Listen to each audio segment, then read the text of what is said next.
what we had studied about the evolution of humans from prehistoric age, isn't it? We learned about Stone Age. We also learned about the different stages of Stone Age. They include Old Stone Age, Middle Stone Age, and New Stone Age. So during the Middle Stone Age, we understood that due to the change in the climate, there was a drastic change in the number of animals and plants, and this affected the humans as well. So humans started to grow crops, slowly they started to settle down. So during the New Stone Age, we understood that humans evolved from being hunters and gatherers to being farmers and herders, and that is how they started their they started to settle in one place, and they started their settlement. So from the nomadic life to a settled life was started. So today I have chosen chapter 3 from history, that is ancient civilizations of India. So prior to understand about the civilization that flourished in India, better we have the first human settlement that was found in the Indian land. So by learning this lesson, you'll be able to understand the first urbanization in India. So as I told you, let us understand the first human settlements which were found in Indian mainland, were the archaeological sites of Burjhom and Mehergarh. In these two places, early human settlements were recovered. So let us have uh, more knowledge about these two sites. So archaeologists have come across signs of huts and houses in these places. So they have excavated many things from these sites. Let us know about those sites. First, I would like to take the site of, that is archaeological site of Burjham. Burjham is in Kashmir. So Burjham means a place of birch in Kashmir. Birch is a name of a tree. So this is because there are many birch trees in this area. So actually, Burjham is located on the bed of a dried up lake. The lakes and forests around Burjham indicate there was a good supply of food and water available here. So you all know any human settlement mainly needed water and food supply. So this is because of this reason, even human settled or human chose this place to settle in that period. So the significant feature of Burjham archaeological site is the houses. The houses were unusual. There is something unusual about the earliest Neolithic houses at Burjham. They are below ground level. The houses which were recovered from these sites were they're actually below the ground level. Usually houses are constructed on the ground, isn't it? But these houses were constructed below the ground level. So such dwellings were called as pit dwellings. These are the pit dwellings. You can see in the slide pit dwellings. So usually people used to dug pits into the ground with the help of stone tools. So then they used to plaster the sides of the pit with mud. They used to plaster. Then the pits were usually of round shaped or oval shaped. Sometimes even they used to construct rectangular size of pit dwellings. Even in this slide you can observe round shaped pits as well as rectangular shaped pits.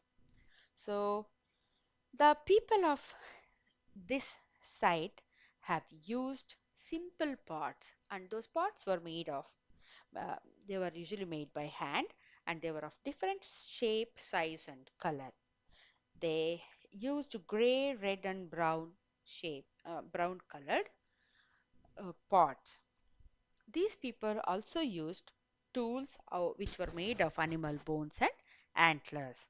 So now you understood about the human settlement which were found in the Burj site of Kashmir. What is the significant feature? They had pit dwellings.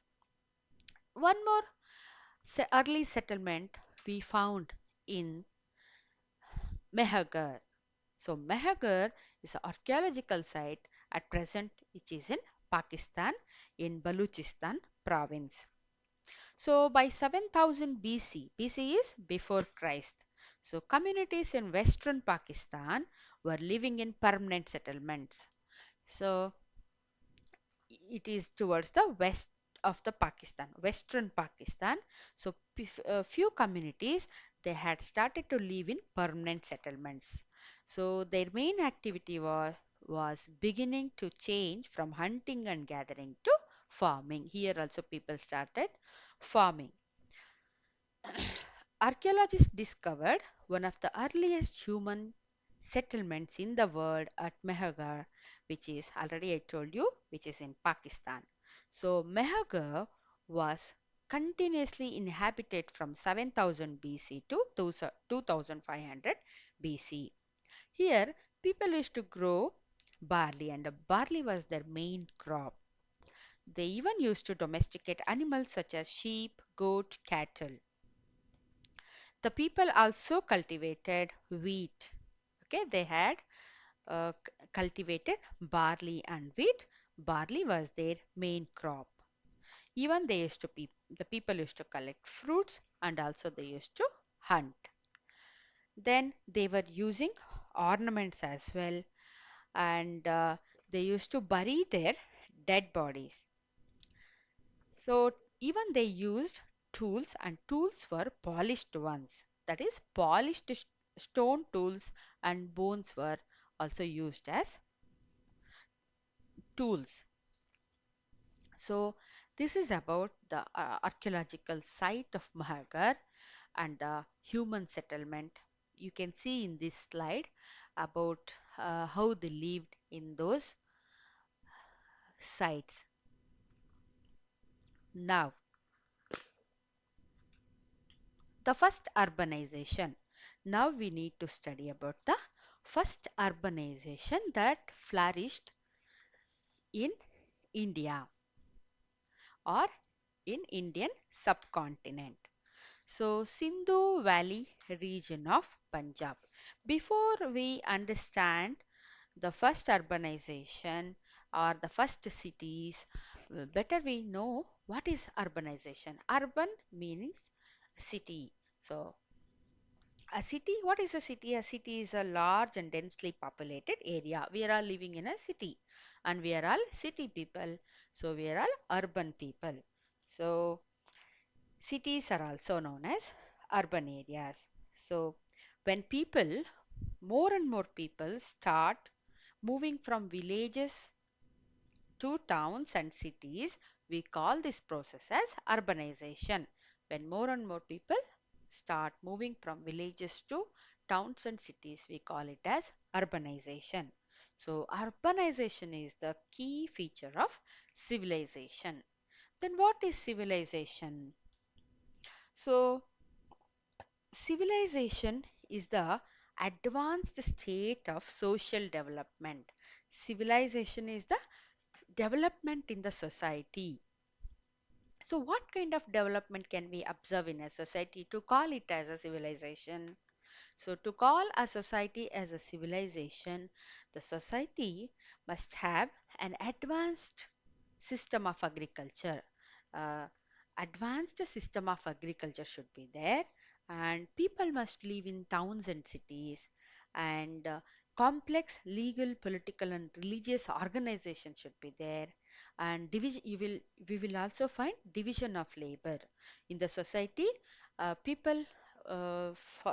People will follow different occupations to lead their life, like you will find rulers, you'll find warriors, priests, farmers, carpenters, potters, and so on. So you'll find division of labor in such uh, society. Then we will also observe the knowledge of writing. So whenever and wherever any of these conditions or many of these conditions were fulfilled, civilizations arose. So, what is a civilization? Civilization is a society which is in an advanced state of social development. A well advanced society is a civilization. We call it as a civilization. So, civilization uh, has some features. It has advanced agriculture. People live in towns and cities. They'll have legal, political, and religious organizations. Division of labor we will find, and knowledge of writing is also will be there. So the earliest civilizations of the world came up around 5000 BC in river valleys. BC is before the birth of the Christ. So we we say the earliest civilizations were there before the birth of Jesus Christ, that is 5000 years before the birth of Jesus Christ. So there were four river valleys, major river valleys in the world. They are Mesopotamia civilization, Egyptian civilization, Chinese civilization, and Indus Valley civilization. So, Indus Valley civilization is the civilization that flourished in the Indian subcontinent. So let us know more about the civilization which flourished in our own country, that is the Indus Valley civilization. So, about 4700 years ago, the largest Bronze Age civilization in the world emerged in the northwestern part of the Indian subcontinent. So north, this is north and this is west. So northwestern part of the Indian subcontinent, largest Bronze Age civilization in the world emerged. Okay, and that is the Indus Valley civilization. Since this culture was born in the valley of the river Indus, it is known as Indus Valley Civilization. Here you can locate the river Indus. So, sorry.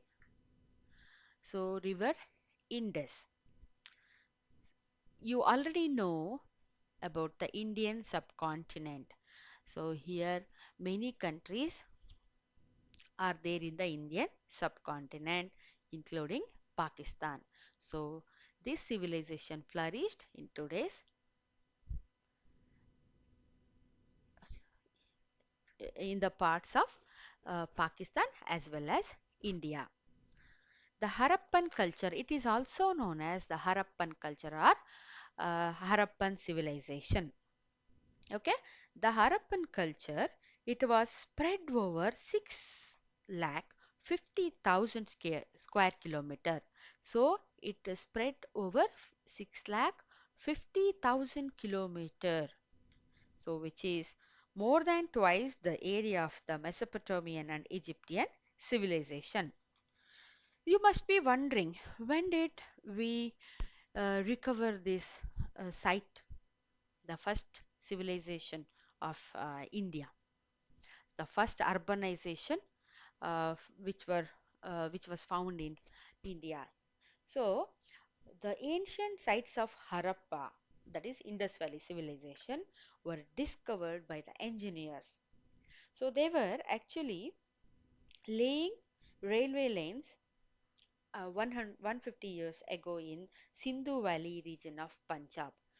So during that period, they could identify certain mounds. Mounds are nothing but the bricks here. And in the beginning, they used all these bricks to construct the railway lanes.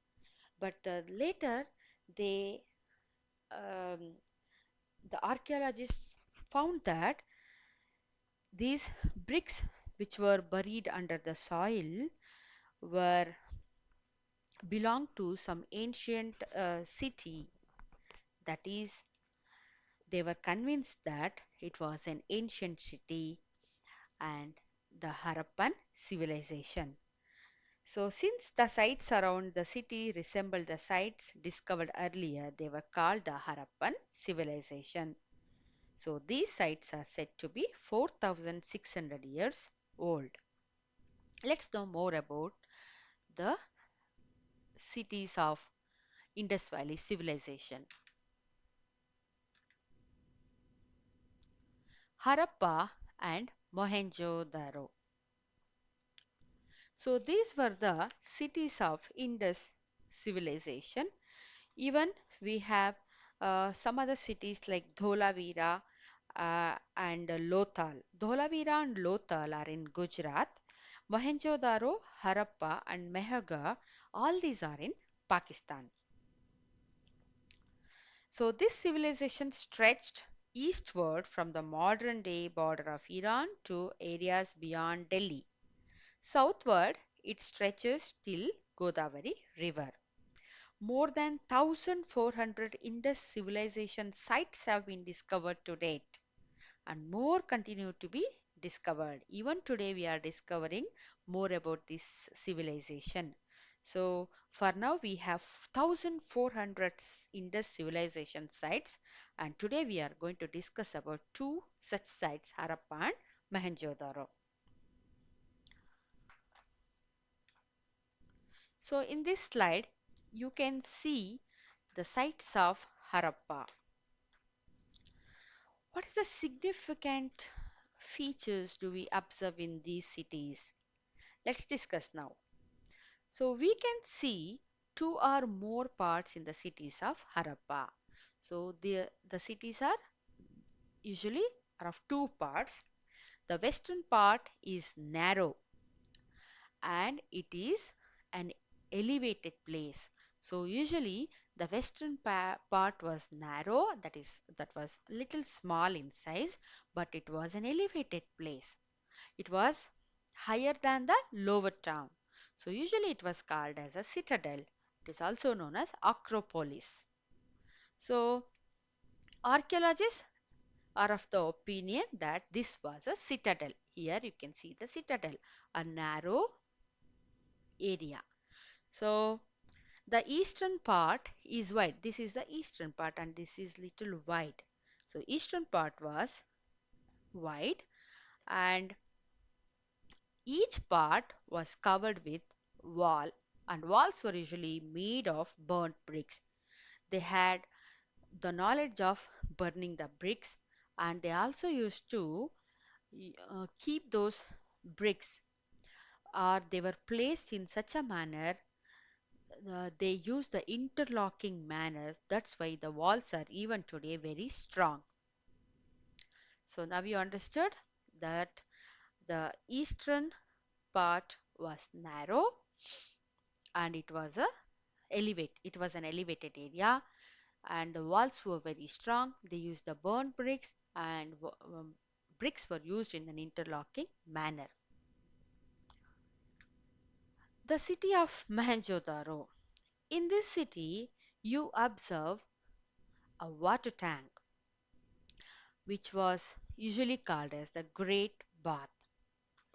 So, Mohenjo-daro, one of the cities which had a water tank, and the scholars call this as the bath tank.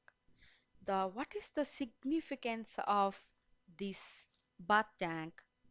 It was in a rectangular shape. It was a rectangular tank made up of fired bricks. Okay, that is baked bricks closely fitted together. You can still see, observe the bricks used. They are closely fitted together. So this tank was made of, it was made waterproof and they made steps also. Then the bath tank has steps on either sides to go down and has rooms all around. The water was probably supplied to the tank by a well. They had constructed well to supply water to the tank. So probably very important people used to take bath in this pool on special occasions. So this is the speciality or special feature of Mohenjo-daro site. The west of the bath, a massive brick platform has been excavated in Mohenjo-daro. So the shape and size of this structure suggests that it might have been a granary. Granary is a place which is used to store food grains. So a large granary has been excavated even at Harappa also. So in Mohenjo-daro as well as Harappa, uh, granaries have been found, and these granaries were used to store the food grains in those days. In this picture you can observe some sketch how they used to store food using these granaries. So they had the knowledge of constructing granaries as well. Now let us understand about the town planning. So town planning was the most striking feature of the Indus civilization. So it was well planned. Most of our knowledge of the Indus cities is based on excavations at Mohenjo-daro and Harappa. So how were the towns? As you already understood, they had lower town and also citadel. Usually the lower town was in the low lying area of the city, and it was the place of habitation of the people. So common people usually were living at the lower town. Uh, Even the lower town was constructed in a very methodical manner. Systematically, they had constructed, they had planned their cities. They had systematically laid out houses, they had good roads, they even had system of drainage, they had good sanitation. So drainages also can be seen here. So people used to live in one or two storied houses like this, one either one or two storied houses they had constructed. In this picture you can see the drainage system. They even had wells. So the city was like this. They had lower town, and this was the citadel. Then there were rooms all around the courtyard inside. The main door faced the street. Usually you can observe in this picture the main door is towards the street. And one more feature what you observe in their houses was none of the windows opened onto the street. Then there were bathrooms in the houses, and even certain houses had wells and supplied water. So, so the cities had a neatly laid out underground sewage system. How even 2020 we have certain towns and cities. Even today we do not have good drainage system, but during that period only our people had the knowledge of sanitation, and they had good underground sewage system. So the drainage, the drains were built of bricks, and they were also covered with stone slabs. How we cover the drainages of at present with the stone slabs, even they use the stone slabs to cover. So they had good sewage system. So this is about their town planning. Then let us understand about their town life. See, during the excavation, many precious stones and metals were found. So most of these objects which were found were beads and seals. So these were the seals, and these were the beads. Usually common people might have used these beads. Okay, and on this on these seals some script can be seen, and till now these scripts have not been deciphered. So that's why we cannot say uh, many we do not have more knowledge about what they have written on those seals, but this much we can say that the many of the people had the uh, knowledge of writing, so they were literate, and people used many kinds of jewels. ornaments they used to wear, some precious stones also they used to wear in that period. During the excavation, we could recover some bronze statue of dancing girl and statue of bearded man too. Then what did they wear? By observing these statues, archaeologists uh, have found evidence of cotton and woven cloth. So spindles made of clay have been found in many sites. So men wore flowing lengths of cloth while the women wore skirts, as can be seen from the figurines found in these sites. Then what did the people eat in these sites? Usually the people used to cultivate cereals like wheat, barley, pulses, oil seeds, mustards. So even they used to grow millets like bajra, ragi, jowar. So all these they used to use. So the people of Indus Valley civilization had developed a form of writing. As I already told, they were we can see in all those seals some script which has not yet been deciphered. They had the knowledge of pottery too. So besides agriculture, probably the most popular occupation was pot making. So they have sculpted, uh, they also knew the sculpting art, and they certain toys were also recovered, some pots were also recovered. They had the knowledge of making terracotta toys too. So this is all about the life of people who lived in Indus Valley civilization. So decline of the towns of Indus Valley civilization. So this advanced civilization appears to have declined suddenly after 2000 BC.